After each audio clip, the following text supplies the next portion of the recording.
কিছু মৃত্যুর আলামত আছে, এটাই প্রমাণ করে এটা ভালো মৃত্যু নয়, এরকম আলামত আছে না নাই? এক নম্বরে হলো আল ইন্তেহার, আত্মহত্যার মৃত্যু। সমাজে আছে না নাই? উখিয়াতে তো নাই না? এদিকেও মরে, কি জন্য? কেন মরে? হ্যাঁ, বয়ফ্রেন্ড গালি দিছে এজন্য? হ্যাঁ, মান ক্বাতালা নাফসাহু বিশাইইন উযযিবা বিহি ইয়াউমাল কিয়ামা। যে জিনিস দিয়ে যে যাকে মেরেছে, আত্মহত্যা করেছে, সুইসাইড করেছে, কিয়ামতের দিন ওই জিনিস দিয়ে সে তাকে মারবে, এটাই হবে তার শাস্তি। ওড়না পেঁচিয়ে যারা আত্মহত্যা করলো ওর শাস্তি ওড়না পেঁচানো। বিষ খেয়ে যারা মারা গেল তার শাস্তি জাহান্নামের বিষ খাবে আর চিৎকার করবে। ছুরি ঢুকিয়ে যারা মারা গেল জাহান্নামের আগুনে ঝলসানো ছুরি শুধু ঢুকাবে।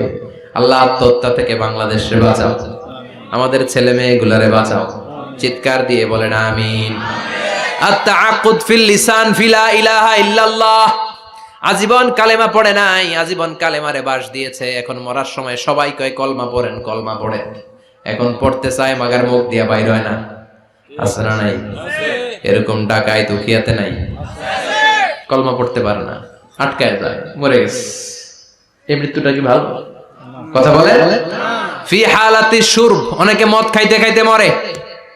আছে না নাই? জুলুম করতে করতে মরে। আছে না নাই? অন্যের জায়গা দখল করে মরে, এরকম আছে না নাই? ফি হালাতি ইরতিকাবিল কাবায়ের, যে কোনো কবিরা গুনাহ কর অবস্থা যদি মারা যায় এটা খারাপ মৃত্যু, অপমৃত্যু, এটা জান্নাতি মৃত্যু নয়। চিৎকার করে বলেন ঠিক কি না? এরপর ফি সাখাতিল ওয়ালিদাইন, বিশ্বনবী বললেন কোন ছেলে যদি মারা যায় এমন অবস্থায় মা বাবা তার উপর রাগান্বিত, এটা ভালো মৃত্যু? কথা বলেন। গোটা পৃথিবীর বুকে মায়ের চেয়ে আপন কেউ আছে নাকি? এই মায়ের মনে কষ্ট দিয়ে ওই অবস্থায় যদি মারা যায় এই মৃত্যুটা অনেক খারাপ। চিল্লায় বলেন ঠিক কিনা? এজন্য মায়ের সাথে খারাপ আচরণ করবেন নাকি? কথা বলেন। যার মা নাই সে জানে মা না থাকার কি জ্বালা, ঠিক কিনা?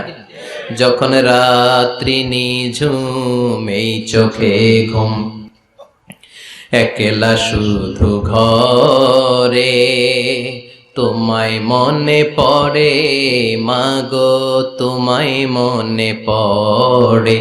যখন রাত্রি নিঝুম এই চোখে ঘুম, একলা শুধু ঘরে তোমায় মনে পড়ে মাগো, তোমায় মনে পড়ে।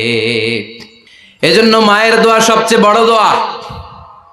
মা রেগে আছে, মা বদদোয়া দিয়েছে, বাবা বদদোয়া দিয়েছে, বাবা আপনার উপর অসন্তুষ্ট, ওই অবস্থায় ছেলে মরলে এটা কি ভালো মৃত্যু? এরপরে স্বামী যদি নাখোশ থাকে স্ত্রীর উপর, স্বামী যদি স্ত্রীর উপর রেগে থাকে, অসন্তুষ্ট থাকে, ওই অবস্থায় স্ত্রী যদি মারা যায় এটাও খারাপ মৃত্যু। চিল্লায় বলেন এটাও খারাপ মৃত্যু। এরপরে লাউ ফারিহাল মুসলিমুনা বিমাউতি, কোন লোক মারা গেলে যদি এলাকার মুসলমানরা খুশি হয় এটা কি ভালো মৃত্যু নাকি? কোন লোক মারা গেলে এলাকার মুসলমানরা যদি আল্লাহর শুকরিয়া করে এটা কি ভালো মৃত্যু নাকি? আমরা কি ভালো মৃত্যু চাই নাকি খারাপ? আমরা শাহাদাতি মৃত্যু চাই, ঈমানের মৃত্যু চাই। পড়েন আমিন। এজন্য রব্বুল আলামিন বলেন বাল তুসিরুনাল হায়াতাদ দুনিয়া ওয়াল আখিরাতু খায়রুন ওয়া আবকা। ক্ষণস্থায়ী দুনিয়াটাকে তোমরা বড় মনে করো, এটা বড় না, বড় হলো আখিরাতের জীবন। এজন্য আখিরাতের জীবনের জন্য প্রস্তুতির দরকার আছে না নাই? মরণ হচ্ছে সবচেয়ে বড় প্রস্তুতি, মরণের চিন্তা। মান কানা ওয়াইদান ফাল মাউতু ইয়াকফি, যে নিজেকে সোজা করতে চায় মৃত্যুর চিন্তাই তার জন্য যথেষ্ট। আজকের এই আলোচনার পরেও কি আমাদের টনক নড়বে না? আজকের এই কথাগুলোর পরেও কি মৃত্যু নিয়ে আমরা ভাববো না? আজকের আলোচনার পরেও কি আমার হিসাব শুরু হওয়ার আগে আমি একটু নিজের হিসাব কষে নিব না? আল্লাহ আমাদের সবাইকে কথাগুলো বুঝার ও আমল করার তৌফিক দান করুক। আমরা পড়ি আমিন।